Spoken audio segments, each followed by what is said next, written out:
Hi guys, welcome to another episode of Yarns with Andy. Today I've got Hamish Race from Schick Civils. Yep. He's a divisional manager at Schick Civils, and he's actually made a special trip all the way from Nelson to come record this podcast. Thank you so much for being here, mate. Really appreciate your time. Fizz to be here and fizz to come up here. There's nothing like a bit of face to face, especially with the way everything's been lately. So it's good to put a face to the name. Yeah, mate. Awesome. Welcome. So, Hamish, you talk a lot about people first in construction, and that almost seems to form part of your core belief system from what I've seen you post on LinkedIn. How do you kind of incorporate that into your company's culture? Yeah, it is something that is huge for me in the way I go about, I guess, my leadership style. It's one of the hardest things I've found to balance because ultimately profit is oxygen, and especially in the civil industry, that can take hold on a lot of things and create a lot of stress and pressure. So basically, the theory is it is people first, but without that profit, you can't look after your people. At its simplest, they don't have jobs. So Fair. um, You've got to have an income to yeah, that's pay the salaries. first. The profit is the first step in Yep. getting that right. But looking after your people, knowing what makes them tick, how they operate, and being able to talk to them. Like as of this moment, I'd be almost be able to tell you what every person in Nelson and Blenheim is doing in the weekend. So on a Monday, I can say, "How was kayaking with your kids?" or "How was going to the rugby in Dunedin?" or whatever it is. It's those little contact points that really matters, and no matter what's going on inside those four walls of Schick and Nelson and Blenheim and across the country, that's what really matters. It doesn't matter what everybody else is seeing and what they're doing, and just showing that bit of vulnerability, I guess. I think I've been guilty of it over the years. You get put in a box of being this ruthless person to be able to be successful in civil. And over the last year or so, I've been putting a lot of work in that to open up a wee bit, be a bit vulnerable to the staff. And that I wouldn't has call that being vulnerable, though, would you? not so much on that front, but more I'd probably word it differently. I'd probably call it building a community. building a community, but being vulnerable when you don't get things right. Um, I haven't met somebody that's right 100% of the time. So Yep. when you make that wrong call, actually go and, guys, I stuffed that one up. I fucked up. Yeah. Put your hand up. It's not something you see all the time. Yep. And it may, like on site, you're laying a pipe, you put it at the wrong grade. You need your people to put their hand up and say, "Oh, I just did my checks and it's actually wrong," not try and hide it, move on. Yep. That side of things. So people, you don't have a business without people. You also don't have a business without profit. So getting that balance right. So And how did you create that culture within Schick Civils? the hard way is Go the short answer. You could ask anyone at Schick. I've probably made my voices pretty out there about it, about being more people first. I went quite heavy people first, and you get like too empathetic almost, and people start playing up a wee bit or taking advantage of a few bits and pieces. Your profit starts falling through the floor, and you learn the hard way that way by having a few tough months in a row, and you really got to take a step back and look at it. Yep. So getting that balance between profit and people is huge. You don't always get it right, and that's where that vulnerability and ownership comes in. When you don't get it right, is being able to go to the people or that person and saying, "Hey, look, I didn't get that one right. This is why," for context, and giving them the context of why, and they'll appreciate that and they'll see it for what it is, and you move on and you keep talking. So where does that drive come from for you personally?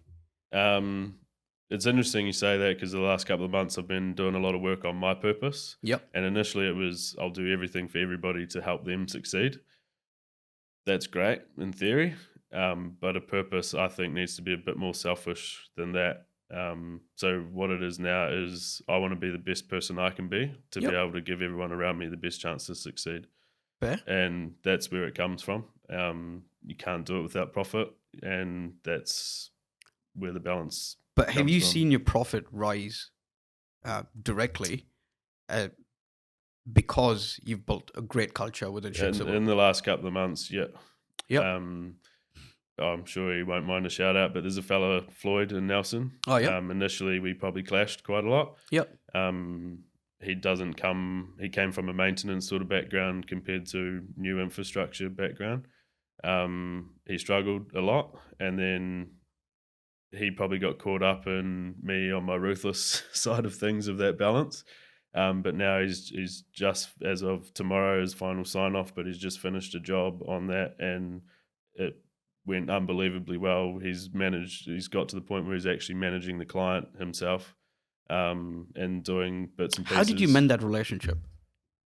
Yeah, I almost sound. What I heard was there was a fractured relationship that was mended. Yeah, What happened?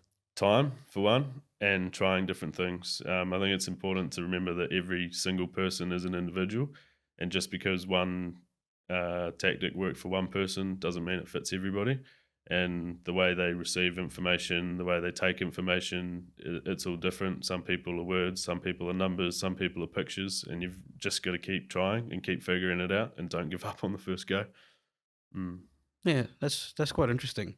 So what does that mean for the future of Schick Civil? You know, where do you see all this going? The people first culture.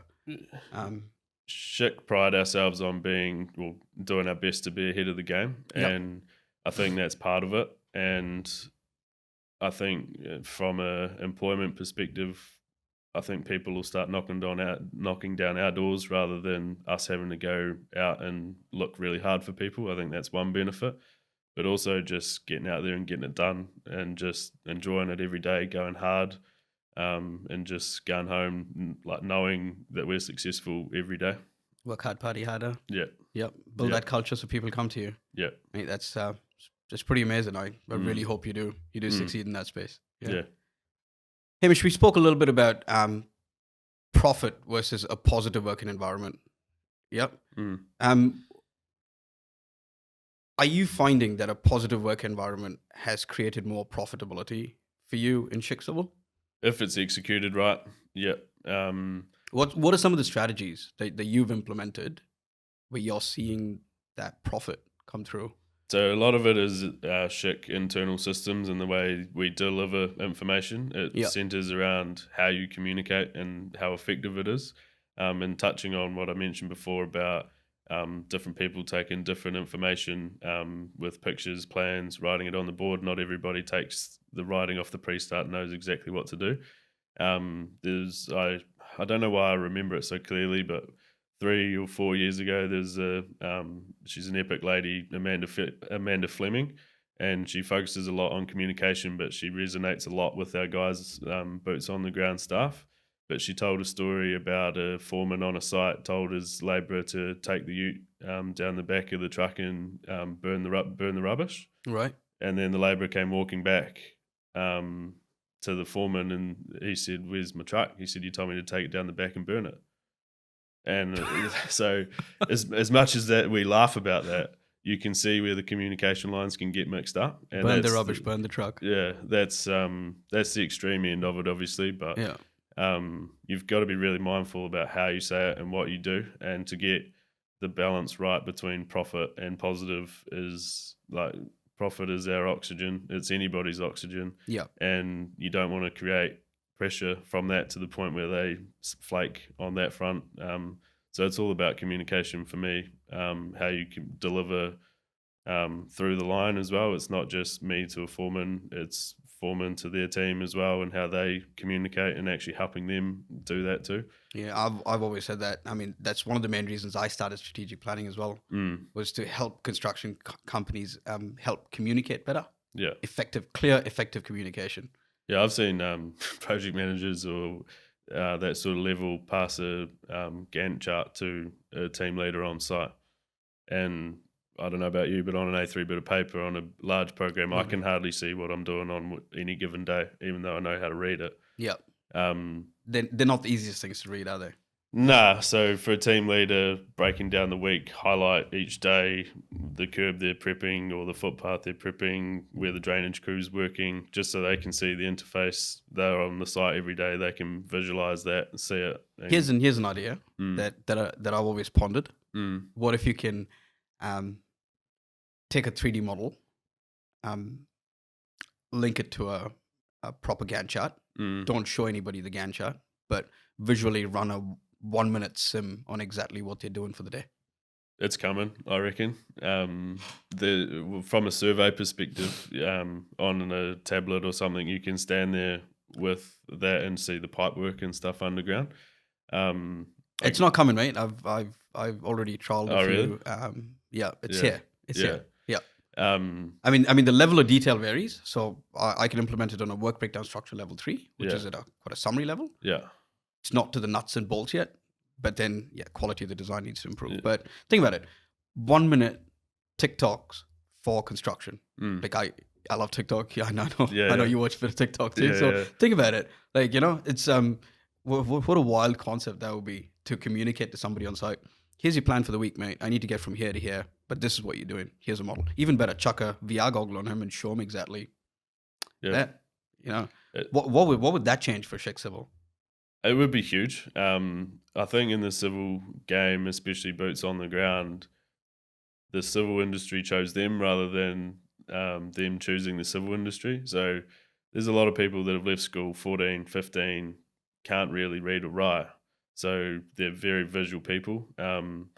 So having that sort of thing where they could go around and visualize it either on an iPad or VR goggles, I think the level of execution that's floating around the industry as a whole will tenfold. Like there's no limit outside of that. Mate, that's literally that's why I've got a little bit of help now. So to take a little bit of work pressure off me, Yeah. and my sole focus within the next 6 months would be to develop that as an offering to the industry, is clear visual communication of methodologies. I haven't come across anyone doing anything similar, Yeah. and I think it'll be a domino effect if you can nail it with one person. Everyone will just fall into line because they'll be too far behind if they don't. Yeah, 100%, man. I'll actually show you some samples later. Yeah, cool. Yeah. No, that's quite interesting. I had one more question for you, Mm. just on this subject. Are you using artificial intelligence to make your systems better? Over the last year or so, we've probably been watching and seeing what it can do. In the last few months, I've been playing around on a few apps that could have benefit. So we've got a few internal processes that help the guys plan each day. It was Cody AI, I think it was. I chucked a Yep. few of those processes in the back end and like program, ITP, triple SP, plans, all of that sort of stuff. Threw that in the background for a job, one that I knew was pretty tidy, and said, "What am I doing on the 3rd of August, 2024?" And it come up with, "This is what you're doing," because it Yeah. read the program. I said, Oh, yeah. "Cool, break it down into hourly slots of what I'm going to do." It did. And they said, "Okay, Impressive. what are my safety and ITP requirements today?" And it said, "This is what you need to do. This is what you need signed off, and be Cool. careful of this." So what did you say the tool was? It's Cody AI. Yeah. So how would you spell it? CODY. CODY.ai. Oh man, I'm gonna check it out. Yeah, it's pretty epic. Yeah. And we're looking into stuff like that as well, because tying it in with the likes of that visual implementation you mentioned before, if the team can actually start asking questions of it, like the local code of practices or LDMs, you could ask it rather than trying to scroll through 350 pages to find a CORBOL spec. Yeah. It'd be a lot easier if you could go looking and actually start asking questions. Right. We're in the age of abundance. So yep, it's here to stay. Yeah, agreed. No, cool. That's awesome, man. So Hamish, let's talk a little bit about stress in construction. Construction, the industry itself is actually viewed as a work environment that's pretty tough, pretty stressful. What are some of your experiences working in the industry? Is it stressful? How do you manage your stressors? I think it's definitely stressful a lot of the time. The levels of that change. Sometimes it's just another day and you're ticking boxes and clearing goals, but other days you wonder why it is as tough as it is. Yeah. There's a lot of different reasons for that, but I guess it started pretty early for me, naive. I think I moved to Christchurch when I was about 21, 22, and I went to work safe, site safe, like accreditation course, and I was naive going in there thinking, "Oh, I better not fail," that sort of thing. But there was an older fella there that was a truck driver, and I don't know what brought it up, but he's told us a story about how he's the happiest he's ever been because he was a project manager and he'd had enough, and now he's a truck driver and really enjoyed it. And I remember sitting back and thinking at that time, "Oh, well, I won't be like that. I'm tougher than that." Yeah. And Well, most men do think that in the construction industry, don't they? Yeah, and you have to have a thick skin, and not because people are ruthless, just because you're dealing with big dollars, you're dealing with big risk, you're dealing with a lot of stakeholders. So naturally, there is a lot of accountability, there is a lot of expectations. You have to be comfortable with that, Mm-hmm. and you have to execute as well. Mm-hmm. But you also have to own your mistakes and make sure you only make them once. If you're doing that, then typically you'll go pretty well.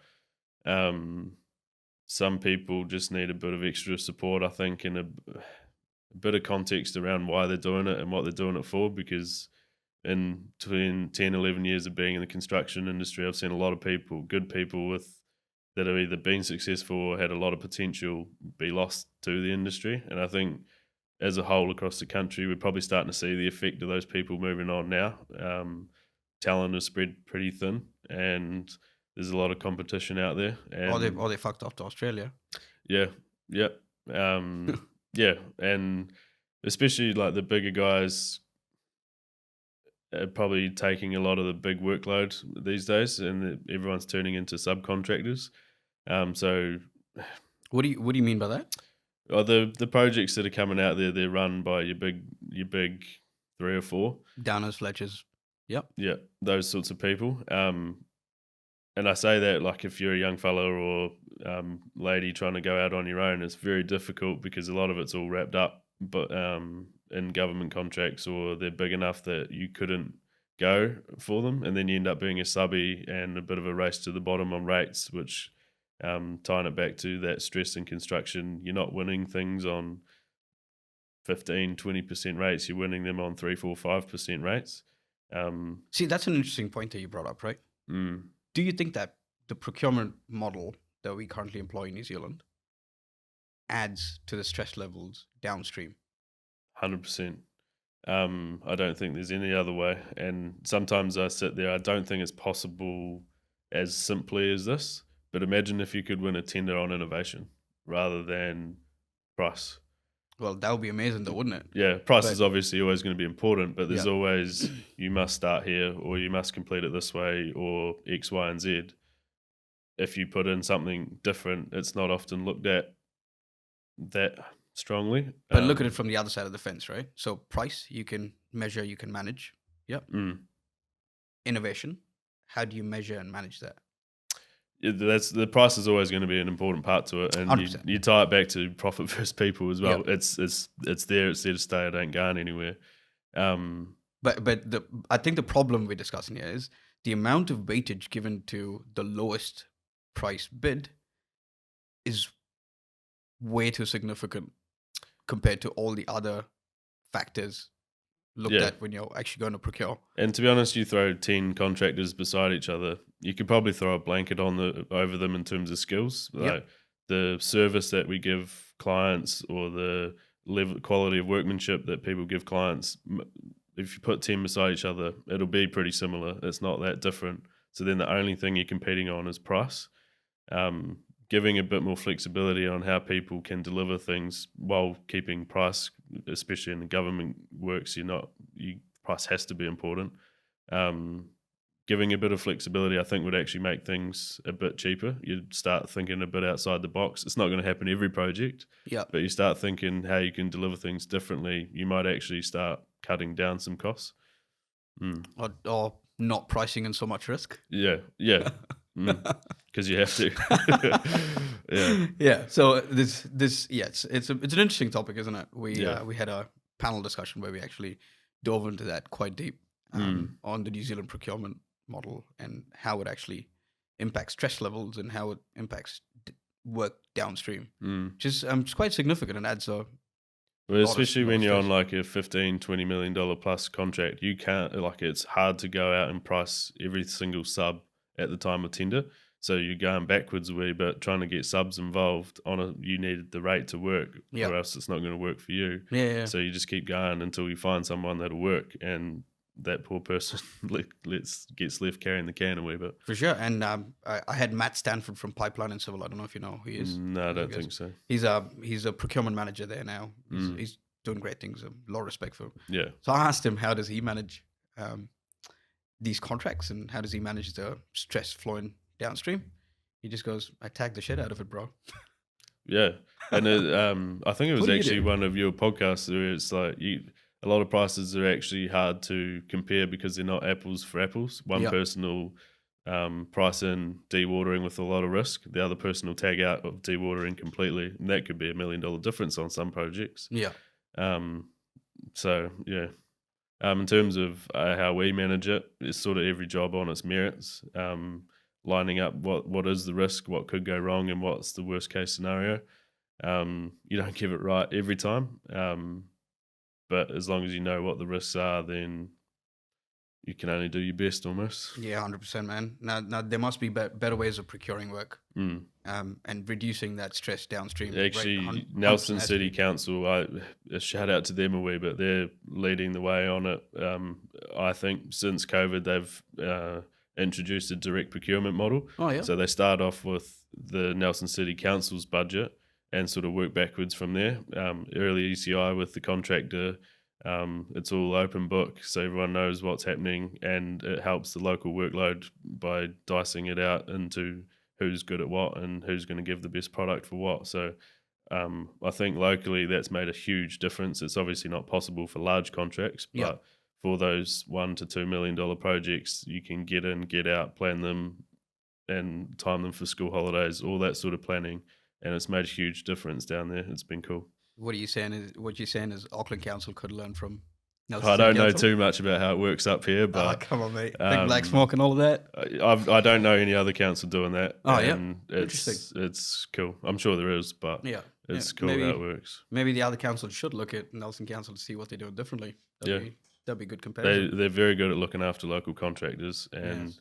That's good to hear. yeah, it's You don't hear that every day. nah, and like Schick's been in Nelson coming up for 4 and a bit years, and I knew that coming in, so I stuck in my lane, let them do their thing, and started getting involved with the industry and let them let me in rather than going all out and pissing everybody off. So that sort of culture in the civil industry in Nelson is cool to be part of. Yeah, that's awesome, man. Reducing the stress levels downstream. That's pretty cool. Awesome. Hamish, let's talk about mental health in construction and your personal journey of mental health in construction. Can you tell us a bit more about that? Yeah, it's something that's pretty relevant, I think, for a lot of people. But for me personally, a bit about me, I guess, resilience is a big part about what I do, to the point where I think it can be a bit of a weakness where you can put things on a shelf, carry on, move forward. I've learned some decent sized mistakes over the years and come back from them. And I know I can keep doing that, but there's a point where those boxes fall off the shelf a wee bit. And for me, recently, I wouldn't say it's come from a depressed side of things, but it's definitely come from a trying to figure out who I am perspective. And the wheels started to fall off a wee bit.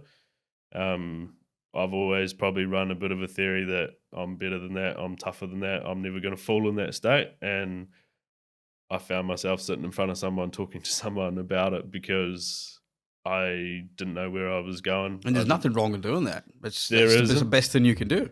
There isn't, and that's what I've learned from that is I got it at a good point, if there's a good point, but I wasn't at the bottom of the hill. I wasn't needing an ambulance, and I couldn't recommend it more. There's been a couple of things lately. You'll see I'm running a bit of a buzz cut at the moment. Why are you running a buzz cut? One of the fellas, Sia, in Christchurch, he's been at Schick as long as I have, so about 6 years. Got diagnosed with some cancer. Sia's one of those guys that if you needed him at 2 a.m. in the morning, he'd be there. Yeah. He'd do anything for anyone else and not expect anything in return. He's just one of those all-round good guys. So we, as a group in the South Island, got together to raise a bit of money for Sia and his family. Oh, mate, good on you. So out of about 100 staff in the South Island, there's probably 30 of us that shaved our heads. That's awesome. That's significant, I think. Like, it's not just 1 or 2 of us, it's 30 of us. Yeah. But it's those moments where Sia's going through something like that, where it puts it in perspective. And for me to go and see someone, it ain't that significant. Yeah. Maybe we should give a little link, is it? Do you have one of those links? There is a give a little link. Yeah, we'll try and put it down. Yeah, that'd be appreciated. In the video. So below the video and comments or whatever. Yeah. I'll let these guys figure it out. Yeah. They're good at that. But it's I mean, those things that how puts is he doing though? More importantly, he's still in treatment. The Yeah. prognosis is looking good, but we're just being there for him, doing what he needs. A few of the boys are going around to his house, fixing up his garden and bits and pieces. yeah, He won't like me saying this, but it was like that before he got sick. So yeah, it just needed help. But yeah, it puts it all in perspective. I think the industry as a whole, going back to finding out what I needed, there's a common process or common thought that you need to be this tough, hardline person to be successful in construction. I pigeonholed myself into that. It's not me. Like, I was reflecting, going back to what I was like at high school. I was up on stage doing comedy skits, singing. I don't have any tone at all, but I was singing the national anthem in front of the whole school, that That's sort cool. of thing. And over the years, that's gone less and less and less. So the last couple of months, I've figured out who I am to a point. Going on things like this, I'm speaking at the CCNZ National Conference at the end Awesome. of the month, that Yeah. sort of thing. Just getting back to what I enjoy. Yeah, cool. And it helps on a daily basis when you do need to execute in those pressure environments. Your sound, your decision making strong, all of that sort of stuff, because you know where your head's at. So I have a pretty similar story. Yeah. I reached a point of absolute burnout it's early on this year. Because I started strategic planning 2 and a bit years ago. Yeah. In the middle of COVID, and it was pretty cool. What I didn't expect was the amount of work I was going to get flooded with, Yeah. and it was awesome. I mean, I could solve all these problems. Yeah. I could go present the solution, get into delivering the solution. Great, and it's just that quantify it. So I worked in 28 companies in the last 2.5 years. Different construction companies. That's a lot in 2.5 years. I think it's a lot more than some people would, go through in their lifetime with different companies that they work in. So it's been like real interesting. I mean, like, I haven't fully worked there now. Go in as a consultant, solve a problem, get the fuck out as quickly as I can. Yeah. You know what I mean? Like, I hate being a bum on a seat. But back to the mental health stuff. So I actually realized, I started drinking a lot more, being absolutely, agitated constantly. So those are like my triggers. Like that when I started getting, losing my cool in meetings. Yeah. Those are all like little triggers for me. And I went, shit, fuck, I need help. And when I got, lucky enough, I think Stan and them introduced me to Drew Knowles, who's a great mental health coach. And mate, what he did to my brain over the last 6 months, amazing. Yeah. I'd probably be dead without that help. Yeah. No, it's scary, and I don't like. A lot of it's a motivation thing. People had a bit of a trough and think, "Oh, the world's going to end," and it is just motivation, but it ties to a lot of burnout. You can't be like, sport's massive in my life, so I relate a lot back to sport. But say you're playing Australia for the All Blacks this weekend, they train all week, and they've got to be at 100+% on Saturday for 80 minutes. They only have to do it for 80 minutes. That's when it matters. That's when it matters. In a workplace environment, you have to be 100% plus 5 days a week for 50 hours a week. It's tough. Yeah, yes and no. Yeah. I mean, I'm always running out to go get a coffee. That's the expectation, in my opinion, anyway. Like, if you were able to perform at 100%, 80% of the time, you're going to be pretty solid. Yeah. Yeah. Is that what happened to you? How did you realize that? What was your trigger? Drinking as well. Yep. Used to be a pretty heavy smoker as well. Yep. Kick that, that sort of thing. My partner moving up to Nelson whipped me into lime pretty shape. Because some people that I work with in Nelson would drive past the office and the lights would still be on at 9 o'clock, and they'd go, "What are you doing?" Yeah, right. That obviously isn't going to last that long with the partner and living with them and trying to live a life on that front too. So she's been a big help on that front. But in general, I'm in a real good place now. Good on you, bro. But it was funny because I had to sit down one-to-one with someone internally, and they sort of said, "I'm worried about you because I think you think things are better than they are." This is a while back. And I said, "Really?" And he said, "Yeah." And I was like, shit, I must have been pretty good at hiding it, because I'll let you in. I've actually started seeing someone about not being so good. And they couldn't believe it, because I just had this facade on that everything was all good. And looking back over the years at people that haven't been so lucky about figuring it out, that's exactly what the case was as well. So Yeah. you've really got to put a lot of effort into intimately knowing your people, being able to figure out like so your triggers with drinking, or they'd turn up every day and then they missed a day, they went MIA or whatever it might be for them. Really, we're not counselors, so we're never going to be able to fix it. Yeah. But if you can pick up the triggers and start directing them in the right places, or just be an ear, Or getting them the support that they need. yeah, That's really important, isn't it? It'll be massive. Yeah. Mm. Imagine if everybody in the construction industry could actually identify those triggers and get the help that they need. Yeah, because you spend more time at work with those people than anyone else. Yeah. There's no reason why you can't pick up on those triggers and care on that basic level. Yeah, absolutely. Mm. Some really interesting thoughts, mate. Mm. I appreciate that. Hamish, I hear you're a new parent. Congratulations. Thank you. Yeah. Boy, girl? Little boy Arlo. So Yeah, nice. yeah, 2 weeks on Monday. 2 weeks on Monday. Mm. Yeah. So how are those sleepless nights? And It's definitely a different. He's been giving us enough sleep at night, but it's all broken. But Yeah. you do notice a difference. But it's funny how even though you're running like that, you still find a way to carry on. It's just one of those things that it is what it is, and you just grit and bear it and carry on. yeah. So how are you finding you being a new parent and being the divisional manager for Schick Civil? I think is it challenging? it definitely is.